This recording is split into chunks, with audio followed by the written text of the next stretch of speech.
रतलाम जिले के पिपलौदा तहसील अंतर्गत ग्राम सुखेड़ा और सेमरिया में एक ऐसा मंदिर जहां माता रानी के दर्शन के लिए दूर दूर से भक्तों का आना होता है।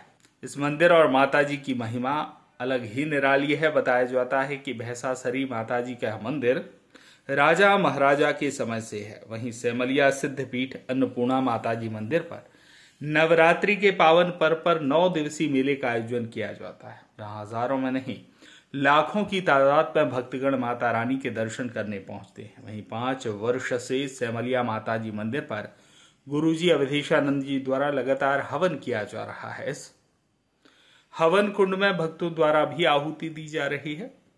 हवन कुंड में कई प्रकार की आहुति दी जा चुकी है। गुरुजी 5 वर्ष से लगातार हवन कुंड के सामने बैठे हैं और लगातार हवन कुंड में अलग अलग आहुतियां दे रहे हैं। सेमरिया शक्तिपीठ पर माता जी के दर्शन को कई बड़े राजनेताओं से लेकर फिल्मी सितारे भी पहुंचते हैं और माता के दर्शन कर गुरुजी से आशीर्वाद ले चुके हैं। नवरात्र पर्व पर लगने वाले मेले में झूले और नाव का आनंद लेते बच्चों से लेकर पुरुष महिलाओं में अलग उत्साह नजर आ रहा है।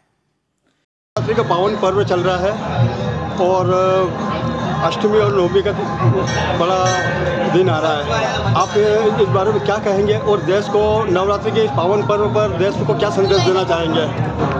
सनातन धर्म में नवरात्रि आस्था, श्रद्धा, साधना से सिद्धि का, मंत्र से आराधना का और जीवन की ऊर्जा को जागृत करने का एक महापर्व होता है। नवरात्रि में 9 दिन तक पवित्रता, शुद्धता, आत्मचिंतन, मनन के द्वारा प्रकृति की उपासना होती है, देवी की उपासना होती है। जिस प्रकार भगवान श्री राम ने 9 दिन तक जगदम्बा की आराधना साधना करी और उसी शक्ति से दशमी के दिन रावण जैसे आतताई आतंक को समाप्त किया, ठीक उसी प्रकार से प्रत्येक व्यक्ति को नवरात्रि में 9 दिन तक साधना करना चाहिए और उसी साधना से उसके जीवन के विकार और जीवन के जो शत्रु हैं काम, क्रोध, लोभ, मोह, इसका अंत होता है। और इस पवित्र नवरात्रि में मैं पूरे राष्ट्र के लिए, पूरे देश के लिए मंगल कामना करता हूँ। माता अन्नपूर्णा से प्रार्थना करता हूँ कि इस देश में कोई गरीब न रहे, दरिद्रता दूर हो, किसान मजदूर संपन्न बने